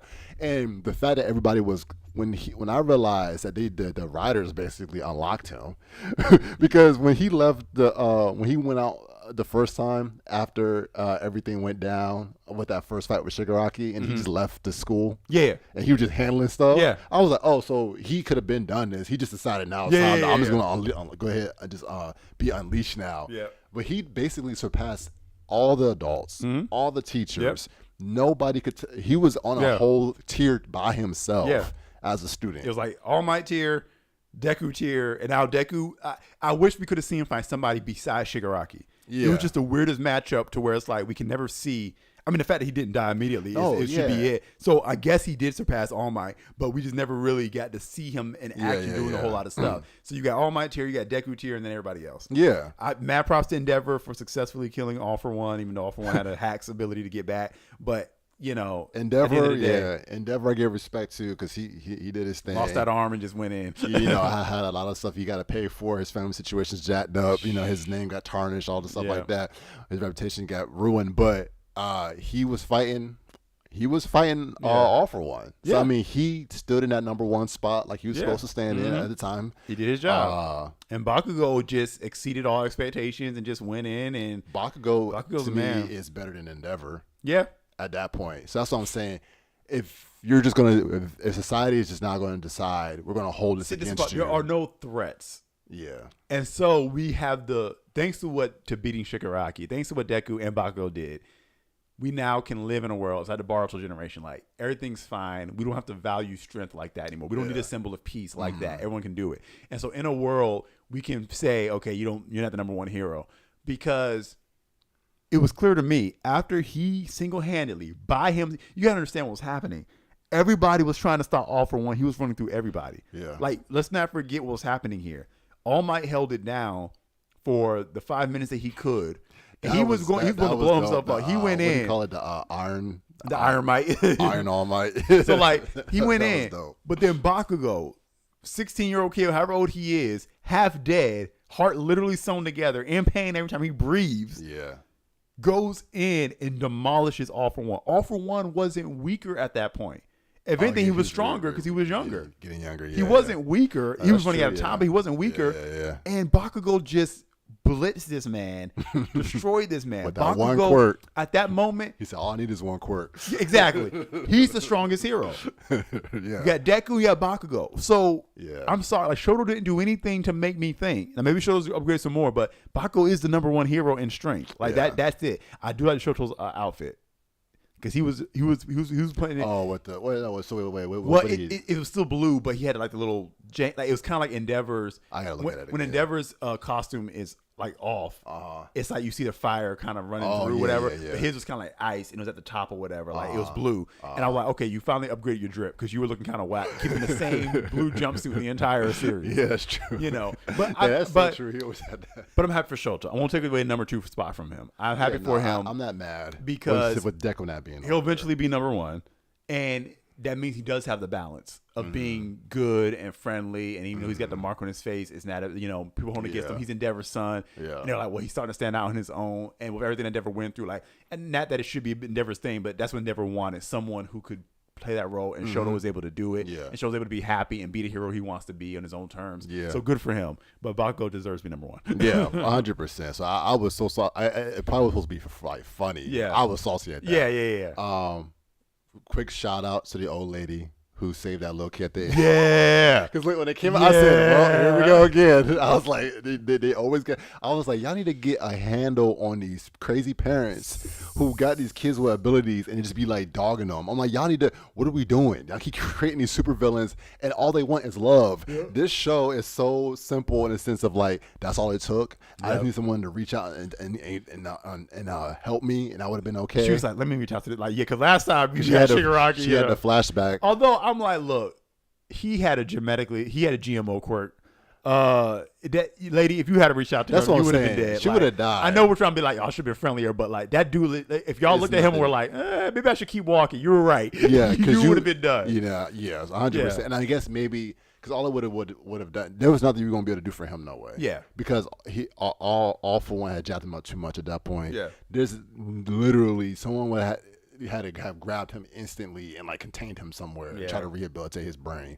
Because he got. No, you're right. He got the shit. Like when you see what happened, I'm like, dang, All for One is the most diabolical villain of all time. Yeah, I'm trying to rank him against Palpatine right now, like the greatest villain ever, because that dude is evil. Yeah, Palpatine. He's a jerk. Palpatine. I guess he kind of did the same thing to Anakin in a way, but basically. I feel like, man, All for One is on a different level. Yeah. He's a jerk. He's so happy about it. He was like, get out of my body. I'm like, why are you such a jerk? Like, this dude is just, you're evil, man. Like, why are you this way? Taking Hawk's quirk for no reason. Yeah. He ain't need that quirk. He already can fly. Yeah, exactly.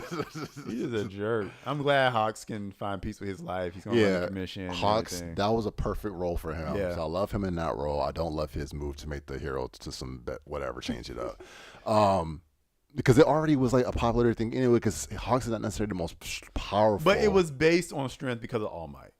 Yeah. So, that's why Endeavor was number 2. But then I guess what we're trying to fix is a situation where someone like Endeavor becomes number 1, but you got all these skeletons in the closet. And it's not so much about punching Endeavor for having skeletons in the closet, but what it actually did on a global scale, because it helped them turn tide against heroes. And Endeavor was out there freezing on the battlefield because of dives like that. Stuff like that is where it's like, okay, you can't just elevate strength, because someone like Endeavor can freeze up and almost lose everything on the battlefield because of it. So that's something that can happen. So I get that. Yeah. I do get that. But, so if you want to dock a Bakugo, again, no skeletons, great kid. Yeah. He just is rude. Yeah. But it's not, he's literally just how he is. Yeah. He's not even mean, really. He's just kind of like a rude person, how he talks.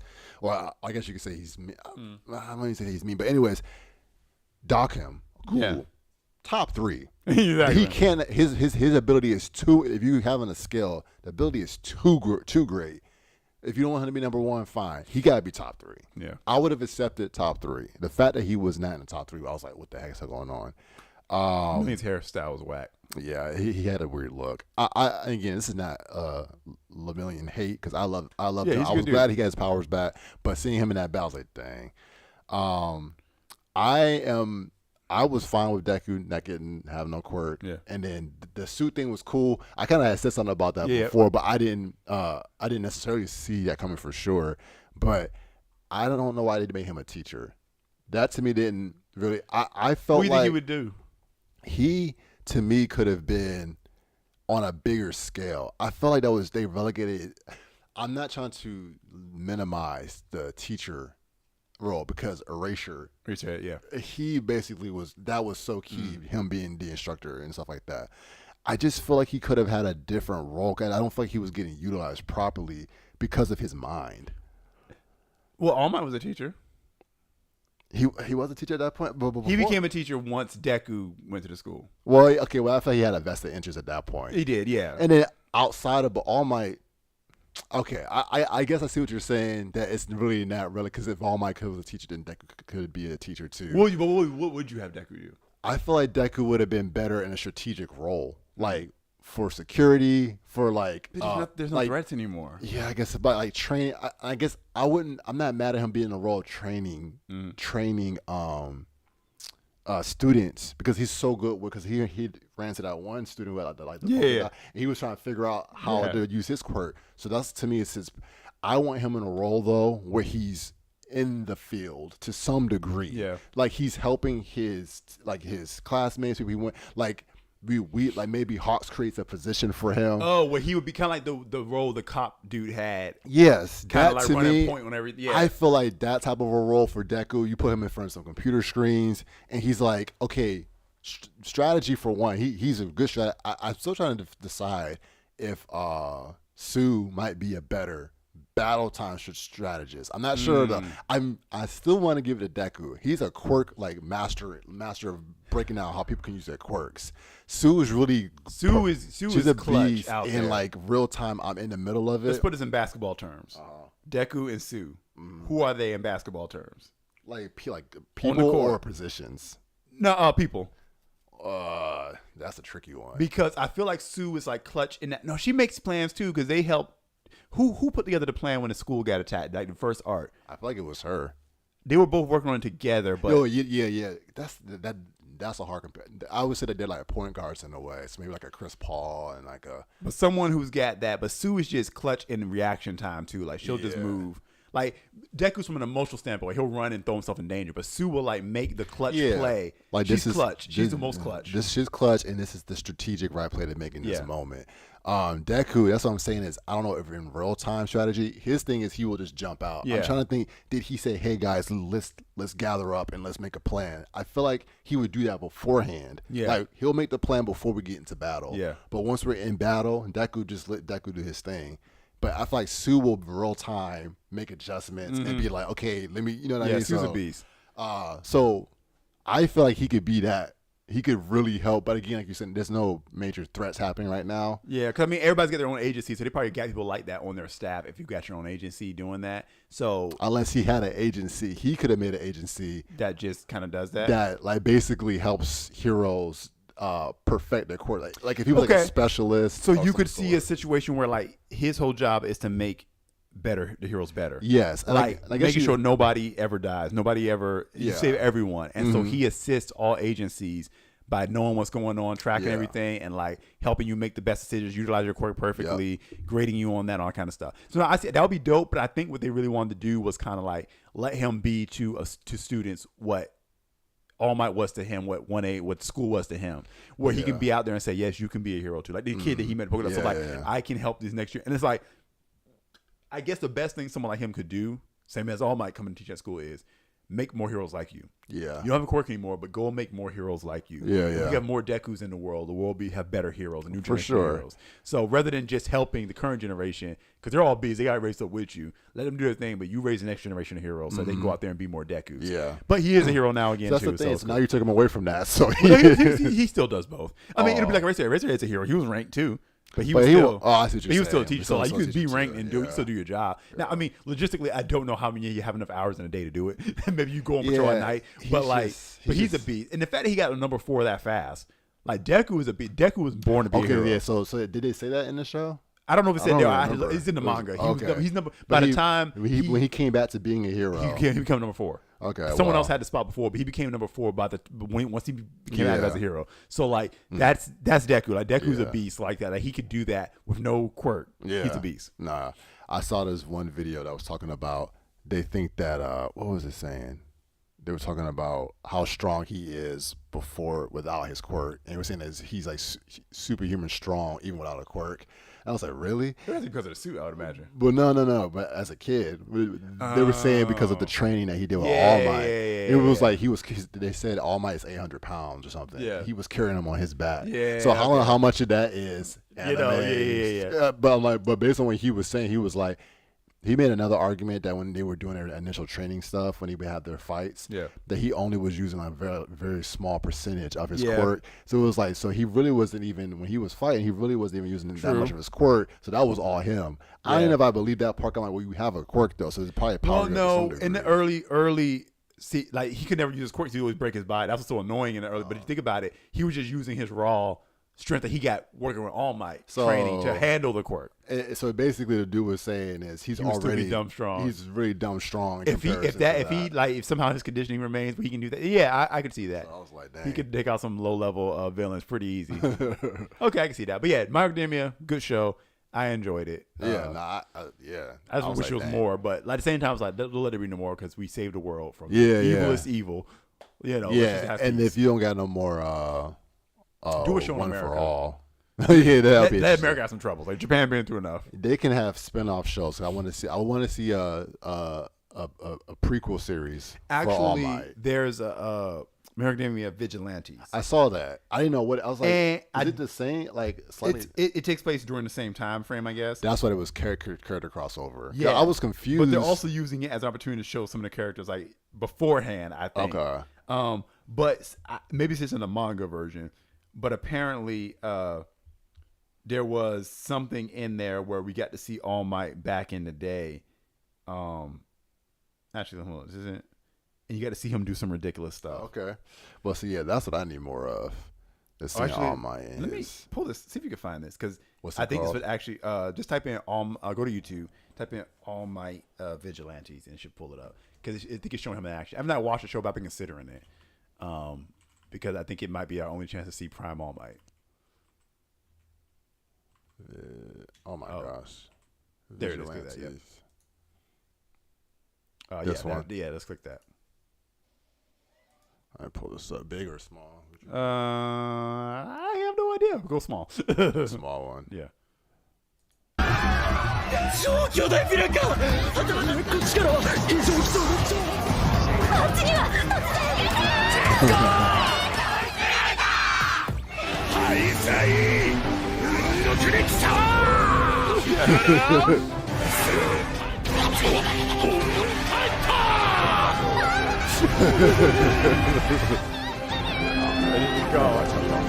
Jumped in, flew away. Wait. Talk. Jumped onto an island, flew out. We're done. Oh, I'm sorry. Did y'all have a problem here? Got you. Y'all now. All Might's a beast, man. That's funny. So yeah, if we could get something that way, yeah, we would all very much campaign for a show that just has All Might stuff going on. Yeah, I'm down for that. I mean, shoot, see Endeavor trying to compete with him and all that stuff. Yeah. All right, so that was fun. You want to talk about where you are in One Piece? Sure. We can hit it real quick. All right, so I've been making my way through the whole Dressrosa, and one thing I did call. Well, I kind of called it. You asked me what my thoughts were. That the toys used to be people. Yep. Now, how it happened, I didn't see that yet. I know that there's a person in the family who basically has the ability to turn people into toys. So that person has not got shown yet. Okay. I know that Flamingo is a celestial dragon. Yep. So right now everyone's pretty much getting their. Well, Luffy did his fight as Lucy. I'm just laughing so hard that they're keeping this up. But the girl he ran into, Rebecca, they showed her backstory with the toy. I'm guessing that's her father or something like, maybe not necessarily, but I'm assuming that might be her father. But I know she comes from like royalty. Her mom was the daughter, I guess the daughter of the king or whatever. But everybody hates the king. But here's the thing. I already knew as soon as they said everyone hates the king, I was like, well, I already know something happened. The king didn't do nothing bad, probably. Something got mixed up or something. Maybe they changed people's memories, too, because as they said, they forgot who the toy people were. So it's like they don't remember that they know them. So I'm probably dancing around everything that's actually happening. You've said a couple correct things. Okay. I'm just going to say that. So yeah, the thing is, the One Piece formula is pretty straightforward. Mm-hmm. I think every once in a while I get a little bit of they'll like mix it up a little bit and trick you. When that lady attacked the they have the one she has like the art ability, so she can change stuff to like different 2D looking art. And she attacked the ship, the Sunny. I vaguely remember that. Yeah. We had Brooke and Namanoski and Nami. Momonosuke, yeah. Momonosuke, Nami and Chopper on the boat, and she came up and like made them like all look crazy with the different art.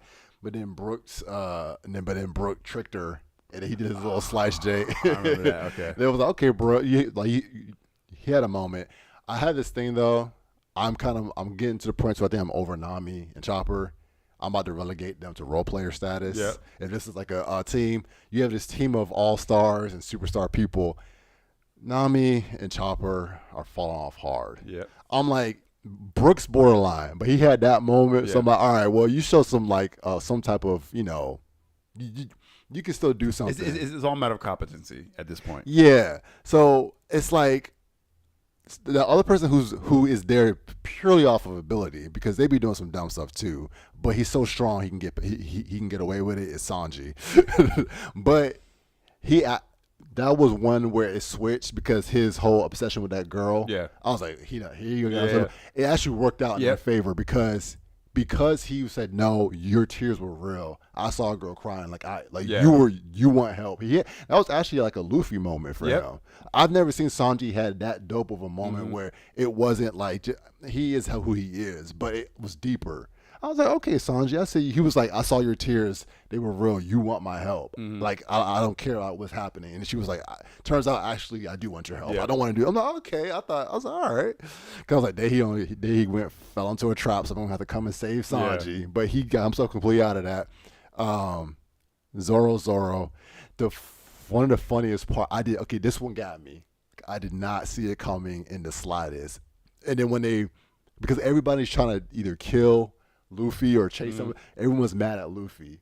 So when Bartolomeo he was a fanboy, I did not, because it was like someone said straw, he said straw hat, and he like paused, and I was like, what was that pause for? And I was like, is he like either he's like super mad, like I need to get revenge on him, or maybe he's scared of him. I was like, but he been beaten, but they show how powerful he is. Nobody can handle him up to this point anyway. So I'm like, why didn't they reveal his little backstory, how he saw Luffy when he was about to, when Buggy take him out. He was like, it was a miracle, the lightning struck. I thought that was so fun. So he's like a fanboy of the entire crew. So I was Bartolomeo is hilarious. I like Bartolomeo. So that right there showed me, okay, so I was like, so we got us a new version of Buggy, who's probably a little bit more competent in the terms of abilities. Well, I can see that, yeah. Bartolomeo's funny though. So I was like, all right, so I'm interested to see how that plays out. It is true though. One thing, I love Luffy. I always will. But here's something I'm realizing. Luffy is a very fortunate individual. The other thing is, he is so inspiring. He has that Naruto ability that people want to see him win. Yeah, he's got on enough people's good sides to get him to where he is at this moment. Yeah, and the reason why I was like, dang, he was fighting. It's not that he can't handle himself, but he was fighting the dude who had the horn jank. Don Chinjao. Yeah. He was fighting him, and it took forever to reveal why he was so mad at him because of what Garp did. But then the dude even made a statement. I was like, damn, Luffy's on this dude for a minute. And I was like, yeah, well, this dude's always just mad strong. And then I was like, yeah, he's probably getting himself capped out again. He's going to have to level up. The dude said, because he said, I want to be king of the pirates. The dude called Luffy out. He was like, you want to be king of the pirates? He said, it's about strength. He said, you can't even take me right now in my weakened state. He was like, I'm only fighting you at a fraction of the power I used to have. I was like, crap. I said, Luffy, you gotta level up. I said, Luffy, I know that you just kind of go into situations. I said, you gotta level. I said, it might not be fair. It may not be fair to demand this of you, Luffy, because you have scaled up quickly in a short amount of time overall. But you gotta level up. Okay, you have to keep leveling up. So all right. So how strong is Garp then? That's the other thing. Tell us, well, dang, Garp is strong as crap. Well, I know you told me before. Garp is stronger than his position says he is, because he did his armament jank and just punched the crap out of him. I was like, dang, what the heck? So Garp is obviously stronger as crap. So that I wonder if Luffy, maybe Garp is like he's older, but I'm wondering, could Luffy take Prime Garp? And based off of what that dude was saying, he was like, I'm in my weakened state, which obviously he was. Well, then that would be no. And then he was like, and you can't handle, like, and they were stalemated. Luffy did not really beat that man. Let's go back. In light of all that, let's go back to Marineford. Yeah. When Garp got mad and told Sengoku, you better hold me down because I'm going to kill Akainu. Oh, yes. So was Garp just talking? No, he wasn't. You're right. Or did Garp really believe, I'm going to walk across this battlefield and I'm going to one-shot Akainu? Yeah. Yeah, so, okay, dang. So they better be glad Garp don't have aspirations, because he probably would have been. To catch up. You got to start reading the manga when you catch up, because there are so many layers to all this, man. Dang. There are so many layers. So yeah, first of all, that family's ridiculous. Mm-hmm. Yeah, dang, that's wild to think about. I'm thinking about the people who he's fought. Luffy ain't done nothing yet. And unfortunately, is Luffy kind of aware of the ceiling of strength? Because when Law talking to him, he's all like, "Yeah, I got to fight the emperors," But when he was fighting Enel up in the sky, yeah, he was like, "I'm being strong." He's like, "There's plenty of strong people in the East Blue or the Blue or whatever." Like they say, hold on. First of all, like you are not the strongest, and he said that like he just knew.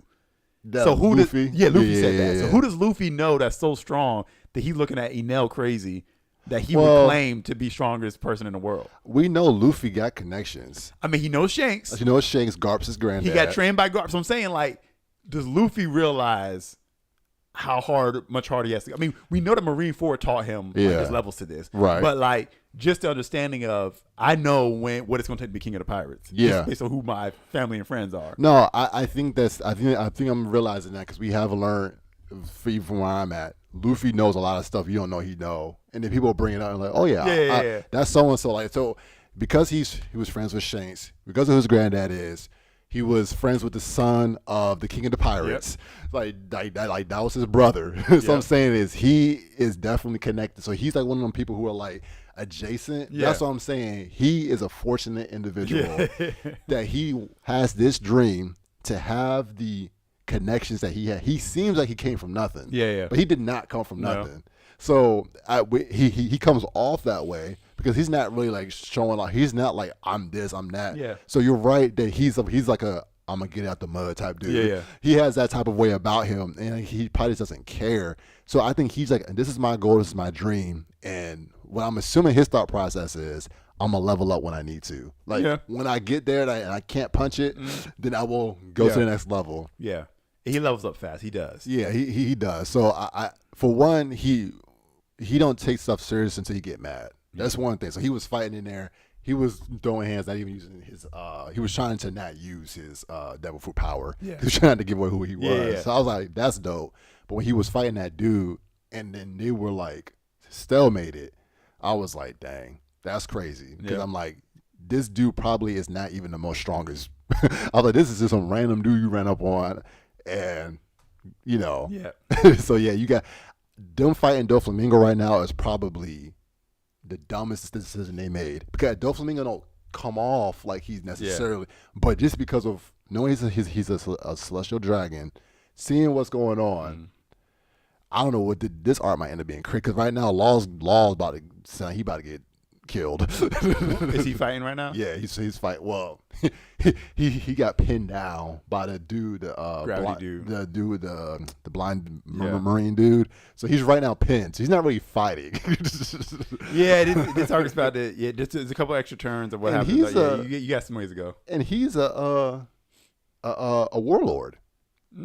So that's the other thing that's crazy. Well, I guess the dude on spot revoked his status. I was like, do you have the authority to just do that? He said, all right, well, yeah, your warlord status has been revoked. I'm like, you just a random marine. I don't know if you had the authority. What, the blind dude? Yeah. No, he's admiral. But even still, though, like, I'm like, you good don't point. have to go to like the admiralty board or somebody. You know, have discussion. He said, I am revoking your status on site right this moment. You got a ways to go because the fact that Luffy is still in this tournament right now, that tournament is still happening is you still got a little ways to go. Got this girl Rebecca, she's fighting but not fighting.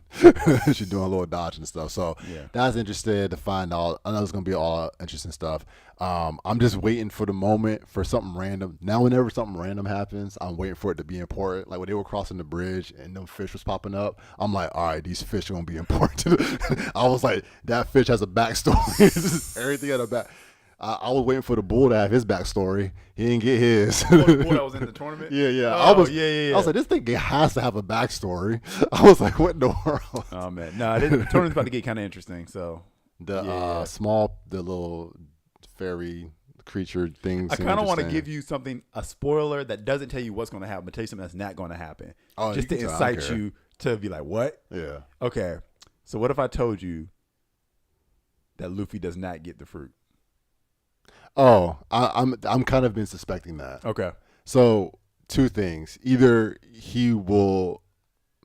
I don't see Luffy losing this competition. To be honest with you, maybe not because it couldn't happen. I just don't think story wise you're gonna have him start this off with another taking an L. He might either withdraw from the competition, or if he wins, which this is kind of what I was kind of thinking. I think he wants to be the one to dictate who gets the fruit. I feel like his main thing is he just don't want anybody. For one, he don't want Blackbeard getting it. Yeah, he don't want just anybody having it. So I haven't been convinced that Luffy wants it for himself. Anyway. Well, he can't use it anyway, as far as we know. You can't use two double fruits unless you're Blackbeard. How's Blackbeard able to do that? That is a mystery. So I'm about to say it's not natural. Okay. You're supposed to only be able to use one devil fruit. Okay. All right. So I was thinking maybe he does power up. I said maybe he does get it. I've been kind of suspecting that he's not, so I said he will give it to somebody on the crew, which I don't think that's going to happen. I don't really see that. Luffy never touches that fruit. He never touches it. Interesting. So, okay. Very interesting. Teach better not get that fruit. If he does, just pack it up and give it to him. I have the most respect. Most respect for anybody in the show is Blackbeard Teach. Yeah, that man did it. Because also to me he's gotten further than Luffy. Like in terms of, but again, Luffy may not really care about playing the game. I think he just at the end of the day wants to be king of the pirates. Yeah. Blackbeard has gone in through the system and it's been going up to he's taking over. Yeah. So I have mad respect for him for that reason. Yeah. So Luffy never touches the fruit. Okay, that surprises me because I was really feeling he was gonna have a role in who ends up getting the fruit, unless it gets destroyed or something like that. That'd be interesting. Keep watching. I'll be shocked if somebody that we would consider a bad guy. There's all bad guys to a degree, but someone we would consider antagonistic to the Straw Hats. I'd be surprised if they got it. That would surprise me because that's now I'm expecting Rebecca wants it so that way she can basically save the kingdom and save everybody. She might get it. I'm not convinced because even if she got it, what's she gonna do with it? Because she don't want to attack nobody. So I don't really know what I have no idea what her game plan is, unless she just mastered the art of self-defense and make you beat yourself up, which it seems like she has. So maybe if they do we can reverse this and the toy soldier dude becomes human again, and I don't know. So that's very interesting. Okay. Yeah, we'll see. I don't have a whole lot going on tomorrow, so maybe I'll binge some One Piece. All right. Very interesting. All right. Well, there we go. So yeah, you finally caught My Hero Academia. Praise God. Yeah, I got that. That was worth it. Yeah. I was like, dang, that was some good storytelling. Yeah. I was like, yeah. Do you want to try to hit any of this stuff? If you had time.